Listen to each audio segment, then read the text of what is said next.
It's you in your background. Oh, see, I was trying to get it moving there.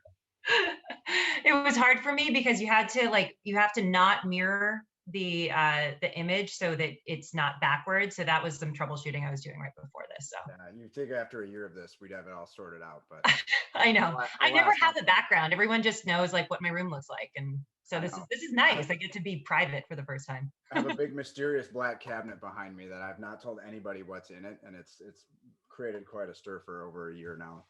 Wow. And do you want it to tell us now? It's really nothing exciting at all, which is why I haven't said it. It's like photo albums and things, so But Okay, so now we know. yeah, so Wow, what a I'm trying to get. controversial start. I know.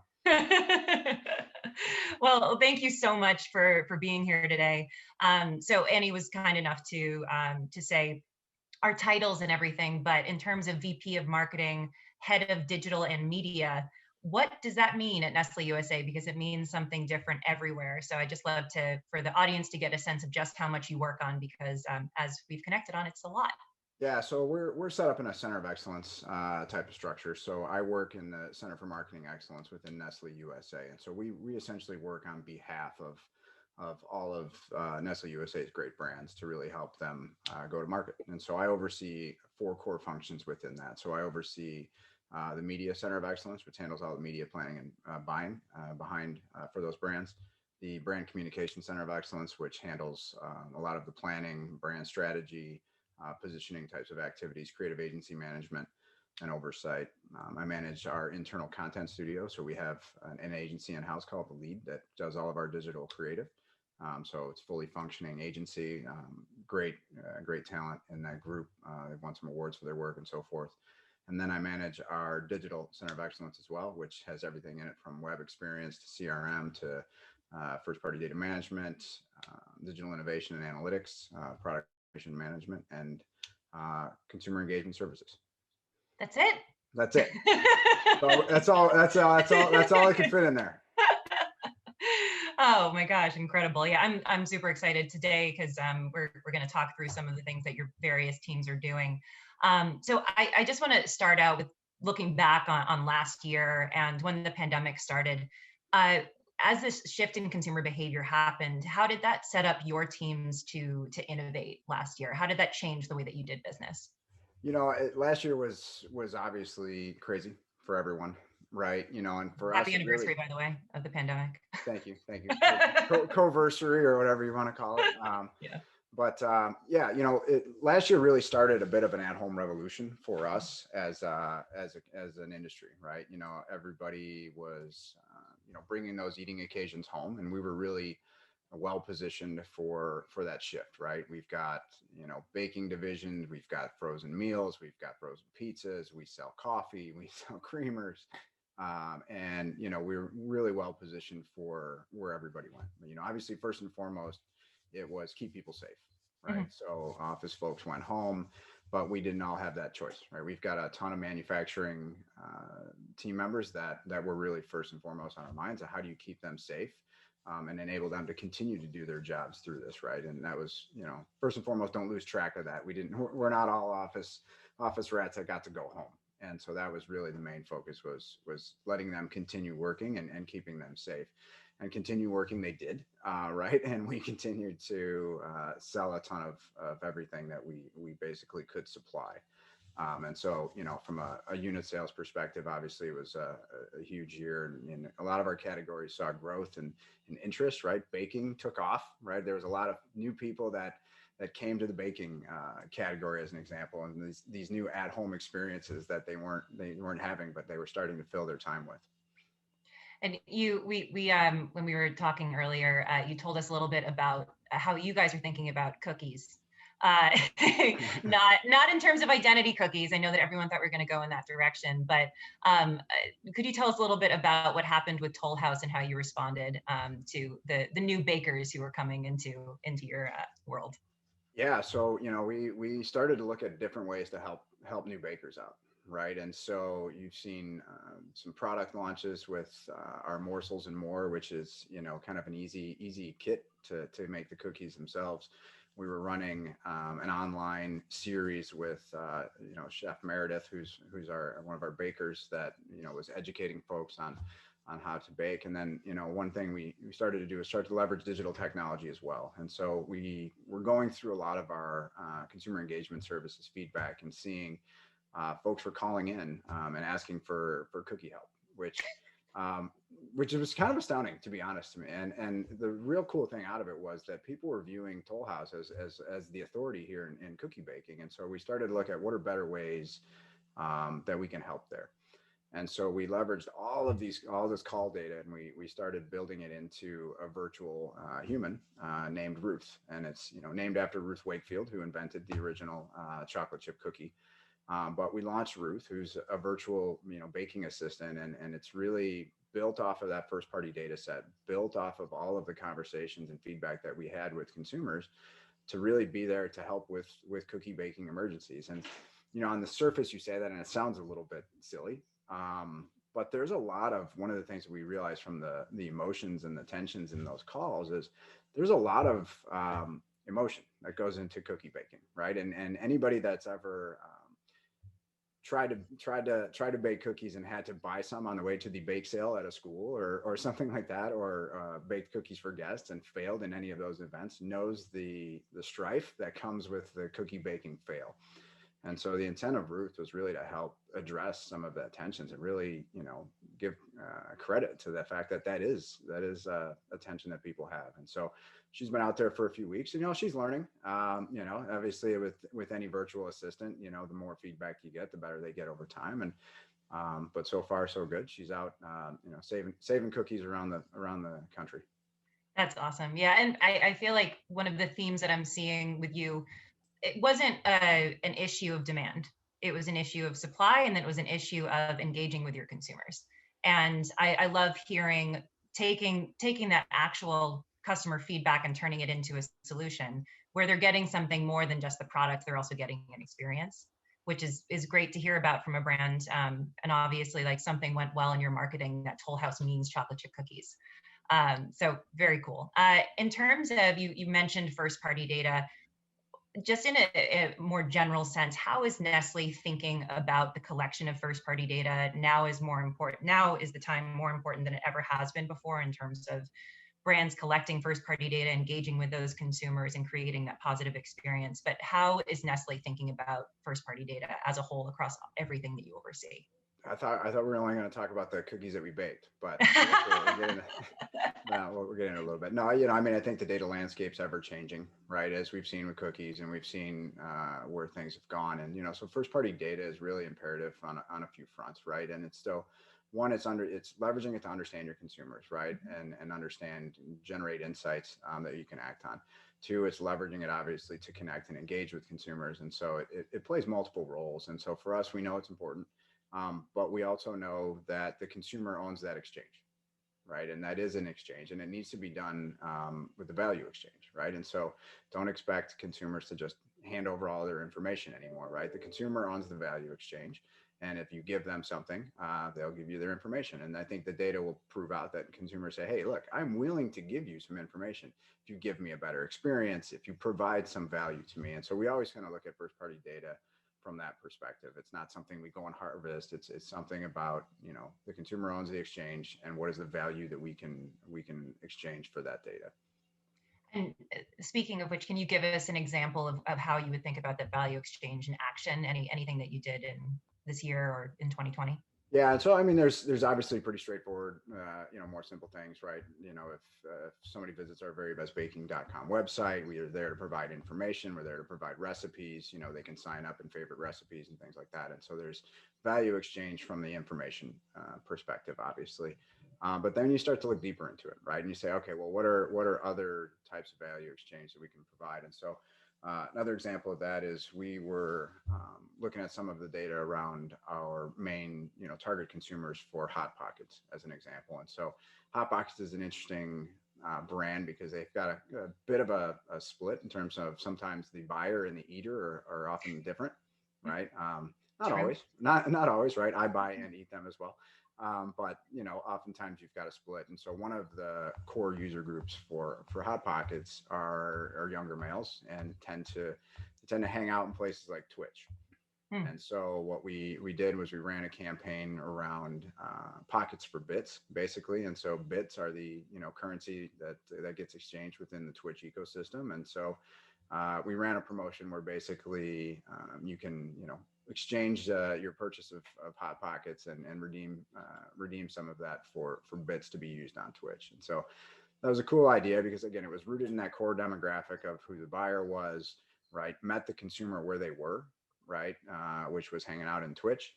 Rewarded the eater sometimes, and often overlooked, and then basically just kind of gave a new way of thinking about that value exchange. I love that. And I feel like I might have extra points with some of the young people who live in my apartment building for knowing what Twitch bits are. That's right. Trust me. There was some explaining that needed to be done internally as well. I know when we had spoken about Twitch in the past, I'm like, I'm going to need you to start from the beginning. Why does this matter? But listen, that's from knowing your consumer, and so you're going to be up to speed on some things that maybe you don't fall into the target demo, but at least you know them. So yes, I trust me. I'm educating myself every day. So. So shifting gears a little bit, because when we think about Nestle and we think about CPG, we don't necessarily think about O&O e-commerce, but Nestle USA is an interesting holding co in that you acquire new brands and you're starting to think about direct-to-consumer efforts and O&O e-com efforts. So do you mind giving us just a little background on some of the brands that you're thinking of going directly to the consumer as opposed to telling them where to buy something? Yeah, and a lot of this is consumer led, right? Mm-hmm. And so it's looking for consumers to tell us what makes sense. I think our mentality is, we want to make sure that our products are always accessible, Yep. right? And we kind of meet consumers and enable them to buy wherever and whenever and however they want to, right? There are certain times where direct consumer doesn't make sense, and there are some times when it does. And so, we are a large portfolio, and so we have businesses like Freshly, which is the subscription-based meal service, delivered directly to your house, which is wholly sitting in that direct-to-consumer area, and so it makes complete sense for them. That whole business model is built on it. There are some other brands that we've looked at as well, right? So we launched a direct-to-consumer e-commerce site for Chameleon Coffee recently, right? And so some of that is if you're finding it difficult to acquire in some of your retail outlets, like we can actually get that to you directly, right? So when it makes sense, we will basically stand that capability up, and let the consumers drive that decision making, right? It may not make sense for certain other brands, and I think the consumer will tell us at which point we need to be there for them or not, But we know we've got great partners in our customers from a retail perspective. And so we work closely with them from an e-commerce perspective to get those products and shepherd that transaction along, right? So if you go to any of our websites, which we rebuilt a lot of them, and so now they've got all the where to buy technology. You can go in and figure out where you can find all of our products and the various SKUs at local retailers near you. And so we know that journey is typically more where the consumer is going to be at for some brands, and so we enable that. That's great to see. Yeah. And I don't know if without COVID, if Chameleon Coffee would have had that opportunity. Right. And so you're forced into it at some points too, right? And so it's been a cool way to engage, I think, directly with those consumers. We've also launched some merchandise stores as well for Stouffer's and Chameleon. So just finding different ways to directly engage with the consumer as they're in this bit of this at-home revolution, if you will, and kind of doing everything from the home. I need to know what merchandise you have for Stouffer's. Well, you can get an awesome mac and cheese set of sweatsuit that is amazing. We might be able to hook you up with. There was there's also a very cool lasagna holding fanny pack that is pretty swank as well. I think it was Drew Barrymore was wearing it on one of her shows not too long ago. So I'll see if we can hook you up. Oh my gosh, talk about a value exchange. Like a fanny pack and a sweatsuit with carbs.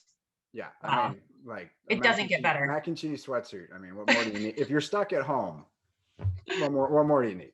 Yeah. Well, that also just shows how much like you all are understanding your consumer. That's like it's the combination of a really well-known brand and then what we're doing every day, which is wearing sweats, at least from the waist down, and it's fantastic. I love it. Say, So is my camera aiming down? Did I get yeah, busted you for can my see my mac and cheese sweatpants. sweatpants? I should have worn the mac and cheese outfit. Now that I think about That would have been awesome, but missed opportunity.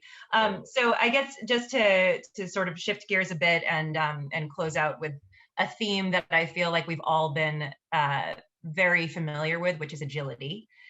We used to like to plan our lives a year in advance. I'm going to take a vacation here. I'm going to uh, just plan out more than a day in advance, but obviously COVID threw a bit of a wrench in that. I'd love to hear a little bit about how Nestle has dealt with the constant slew of changes and how you all have remained agile through, especially your planning process, because we know brands like to plan. It's hard to do that in COVID. Yeah, we in CPG like our plans. That is for sure. You do. And they we've redone those plans a few times, and so I think the agility it was forced on us a bit, and I think that's one of the biggest things coming out of COVID that we don't want to lose. Hmm. Right. And I think you look at, there's so much bad that came from this whole situation, but there's a lot of good that we realized, both I think personally and professionally. That level of agility that muscle that we built over the last year is definitely something we want to hang on to. I mean, I think we've got the benefit of being a large organization with lots of brands, right? So when we've got agility needed with things like media planning, as an example, right? Our media team is, top notch, right? They've rebuilt that media plan more times than I care to ever admit. But they, so many moving levers, but that's what it required. And starting to take a lot more variables into consideration as well as we plan, right? Things that you never had to think about, right? Like supply, right? Right. Those were issues that we didn't really have to worry about too much before, and now those are things that you've got to consider. And so they started taking more variables into consideration, started leveraging all of the different pieces of information and just rebuilding and being agile and reallocating to what made sense. And again, letting the data drive it, letting the consumers tell us where we need to be. I think as a business, we had to reevaluate SKUs, reevaluate the long tail on how many versions of things we were creating. And then out flows downhill into the content, into the media, and so forth as well. And so we had to rethink the media plans. We had to rethink content, right? As you looked through, the social unrest and COVID itself, right? How many pictures of kids eating something of ours in the school do we need to get rid of like immediately? Because a lot of kids weren't in classrooms and so forth. And so how do you maintain that level of relevancy as the world around you continues to change? And so agility was needed significantly on the content side. It was needed on the digital side. It was needed on the media side, and across the board. But yet we pushed forward. The business continued to change. We divested businesses, we acquired businesses, even through all of this. We continued to grow. And so, but that is the one muscle I will say that we definitely don't want to get weak on when this all hopefully abates at some point. Absolutely. Yeah, and I think that's a great place to just sort of like put a bow on it, in terms of here's something that we were forced into and we never want to lose it. Yeah. Which is just, it's great also for a digital marketer because that's how we live. Things change constantly. So Yeah, that's the one thing you can guarantee: change. yeah, Right? And except so for vending these days, machines. the only thing you can We plan always for is change, and that's said. definitely going to happen. So Awesome. Well, I know we have some time for Q&A. So I'm going to see if I don't see any questions coming in. Oh, there we go. So we have a question. How did the tone of your digital presence shift with the consumer need to feel connected to the brands they support? Did you find that some brands have an easier time connecting to their consumer bases over others? I think a lot of that was trying to leverage our, again, try to use your data. Sounds Mhm. cliche, but right, like understanding the challenges that people were going through, right? Understanding and acknowledging, when people are stuck at home, how that feels, right? A lot of that with baking, it was, we understood, and that's where the new baker thing came from, right? Like there was a lot of people jumping into it that one, there's a passion for it, right? And so we started to lean into the connectivity that the people were baking together, right? And started to address that tone of this is a bit of a group effort and maybe people learning together for the first time. And so it's just understanding those use occasions, right? And the emotions that went with them. And then a lot of our brands were able to lean into that a little bit, and find some some found some humor in it with Hot Pockets in terms of, how much gaming was actually happening over the time when people were stuck at home. And then, like I said, some of the emotion that came with other brands such as Toll House with baking. I love that. We have another question. How should older brands gracefully enter newer technology spaces? Examples of like TikTok and esports.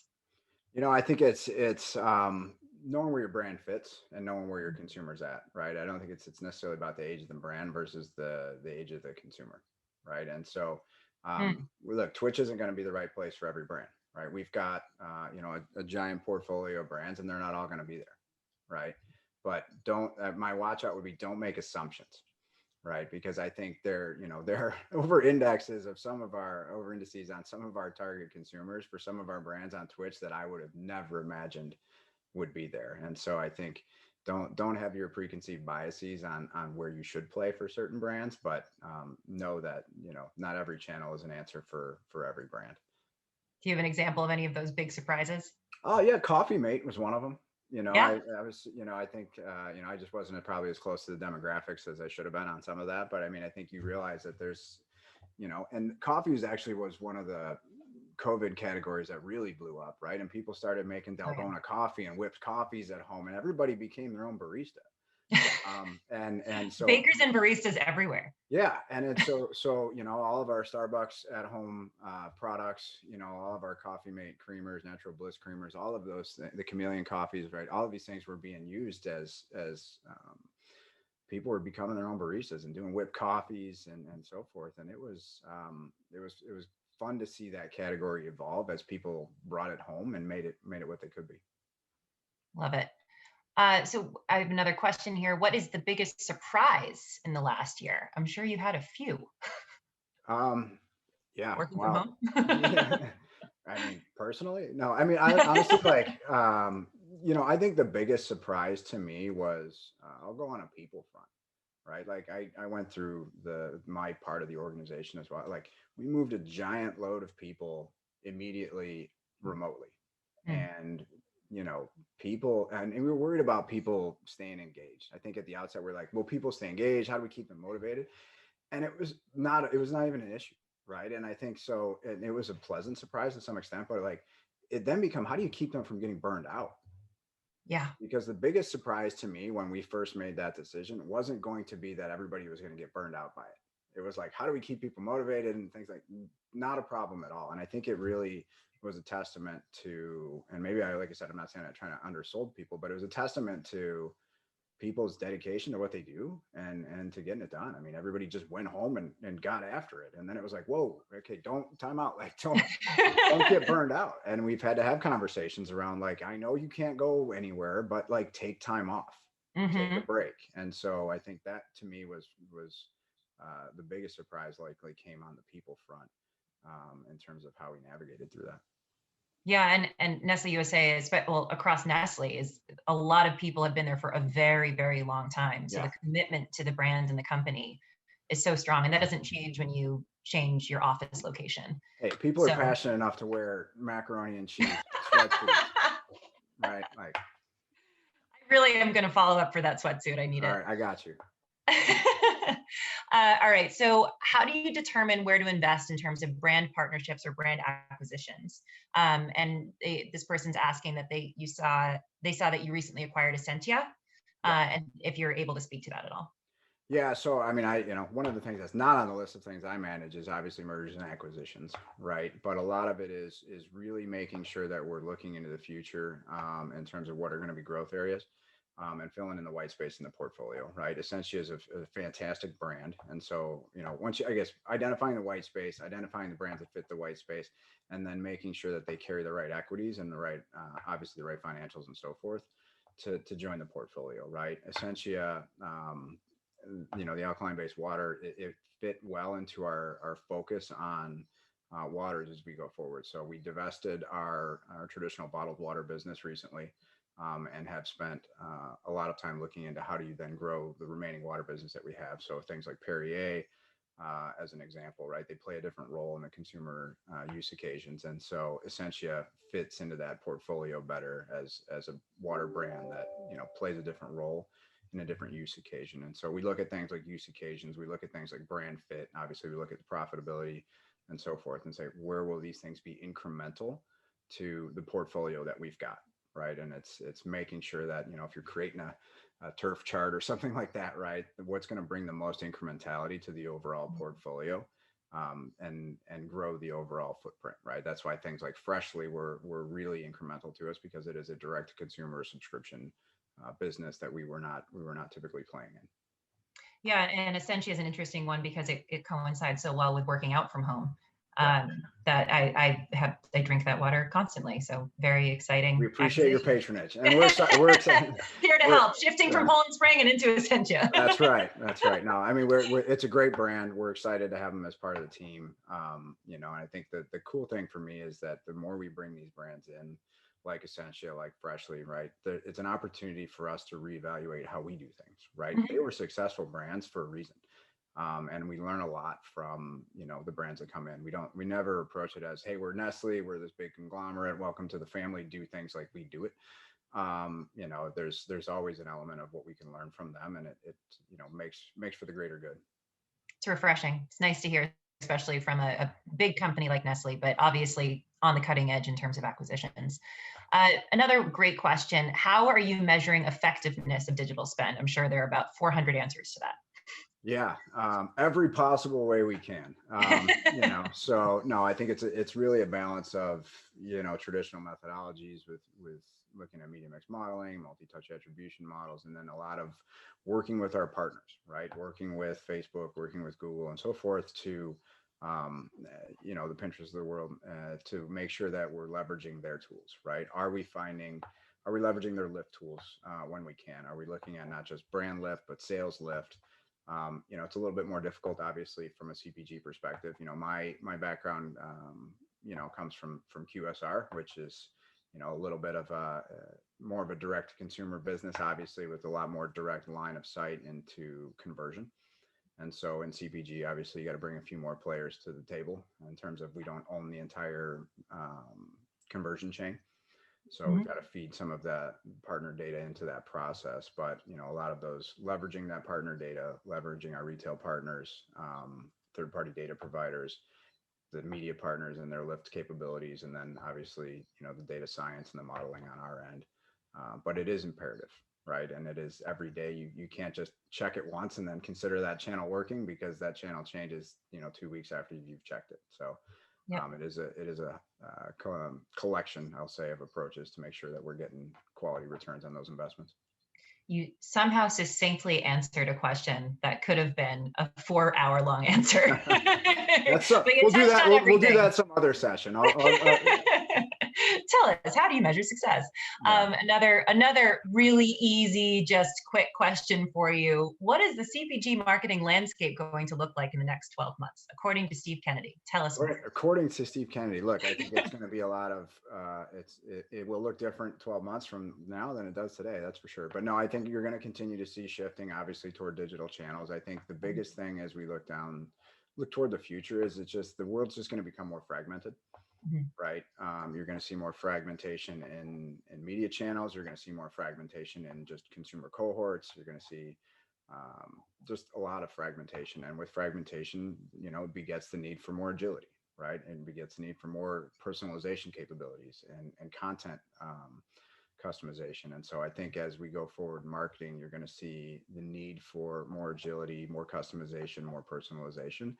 And you're going to need it at levels that are going to require technology to get it done. So, you know, you can't just take your existing approach to, well, this is how I made creative, and now I'm going to go make 20 versions of said creative the same way. And so I think you're going to see a lot of investment in the technology that's going to enable brands to cater to that level of fragmentation that you're going to see in the future. Great.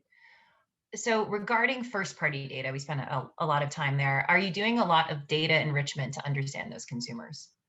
Yeah, so I mean, it is, you know, this has not historically been right. We have mostly gone to market through our retail partners, and so as we lean more into first party data, yes, the enrichment is going to be needed, because that's where you're going to get the insight, and that's where you're going to be able to get the customization and personalization that you need. And so, yeah, we do look at ways to enrich that both, externally to some extent, but also with the value exchange, right? Give consumers a reason to give you more information, and enrich the data that you have about them. Yep, scale it out. So what has been the most surprising consumer behavior that you've noticed over the past year? I guess aside from the coffee mate shocker. Yeah. Obviously, people just stocking up on everything was quite Binge surprising. buying DiGiorno. Yeah, right. So like I said, luckily that was, I think the creativity, obviously with the coffee side of thing was one thing. The surprising consumer activities around baking, like I was like, that took off. Right. And it was, I don't know if it was a direct result. I don't know what happened first, right? Baking took off and then the exercise equipment industry took off, or which which direction that went. They're definitely related. Yeah. So, but no, I think that the amount of new bakers that we got was really, really surprising to me, but it was really great to see. I know in my household, I've got a couple of young daughters and my wife, and, we make a ton of cookies here. And, ultimately, that maybe precipitated me buying some exercise equipment as well. So, but yeah, I think that was a great surprise to see that growth in that category and see the passion that came with it, and see a lot of young bakers coming into the category, and I hope that they stay, right, and I hope that they continue that, and we're going to do our best to continue to keep that relationship with them. And also looking to you as an advisor as opposed to an advertiser, which was kind of cool. Yeah, that was cool, right? The idea that people were calling calling us, and just for advice, right? And listening, like we listen, like I listen to a lot of the phone calls, and just feeling the strife, feeling the embarrassment, feeling the frustration that comes with, I bake these cookies and they literally are like paper flat. Like, where did I go wrong?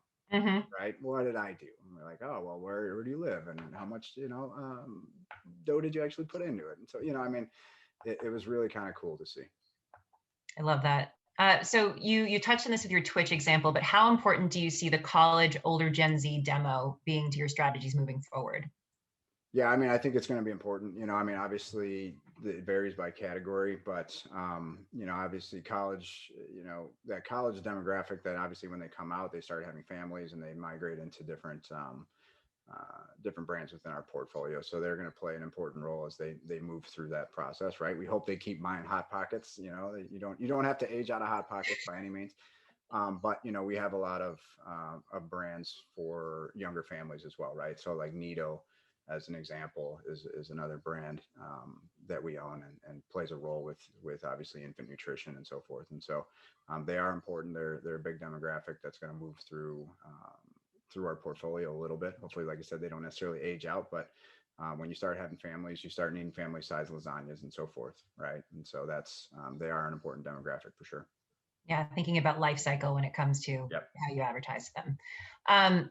So I love this question. How have you kept your team engaged in this virtual world? I know obviously there was this threat of burnout, but in terms of engaging with each other with happy hours, coffees, how have you stayed connected?